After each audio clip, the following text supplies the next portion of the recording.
If you grew up in the 1950s, breakfast wasn't something you grabbed on the way out the door. It was the moment the house woke up. No protein bars, no coffee-to-go cups, just the smell of bacon, the sound of the percolator, and a family gathered around a kitchen table that always felt too small in the best way.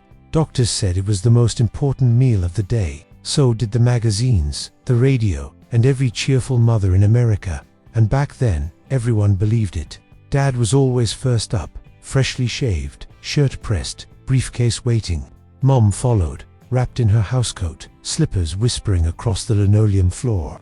Within minutes, the kitchen came alive. The gurgle of coffee percolating, the sizzle of bacon, the click of the toaster, and that smell, the one that could pull a kid out of bed faster than any alarm clock.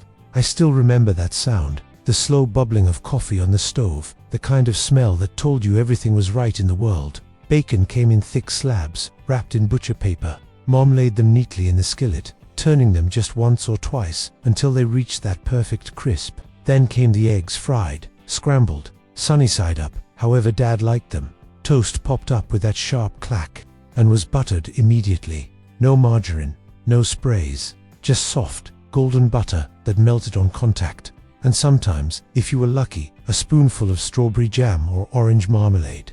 Weekdays was simple: bacon, eggs, toast, maybe a quick bowl of cereal. But weekends, that's when breakfast turned into a feast.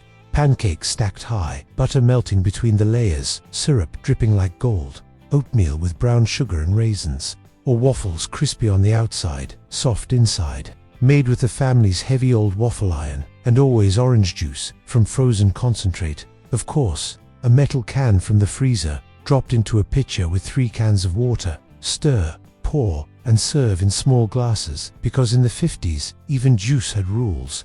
What did breakfast smell like in your childhood home? Was it bacon and coffee, pancakes on a Sunday, or maybe your grandmother's biscuits? Share it in the comments. Those memories are the sweetest ones we never forget. Cereal was the new star of the 1950s table, fast, colorful, and modern. Boxes lined the grocery aisles like art galleries. Tony the Tiger, Sugar Smacks, Rice Krispies, Cheerios. They weren't shy about it either. Sugar was right in the name. Gives you energy. The commercials promised. Kids fought over who got to open the box, not for the cereal, but for the prize inside. A plastic ring, a tiny submarine, a secret decoder. The box itself was entertainment. Milk came in glass bottles, with cream floating on top. You had to shake it before pouring. Whole milk, cold, thick, perfect. And you didn't check for lactose-free, you just drank it. The breakfast table was sacred ground. Everyone had their place. Dad at the head, Mom near the stove, kids along the sides. Plates, napkins, silverware, juice, glasses, even on a Tuesday. Dad read the morning paper between bites. Mom moved constantly, refilling cups, buttering toast, reminding kids not to slouch. The radio played in the background, soft and cheerful. Good morning, folks. It's a sunny 65 degrees. Perfect weather for getting things done. And somehow, it really was. Breakfast wasn't just food, it was rhythm. The sound of forks clinking, the shuffle of newspapers, the faint hum of the refrigerator.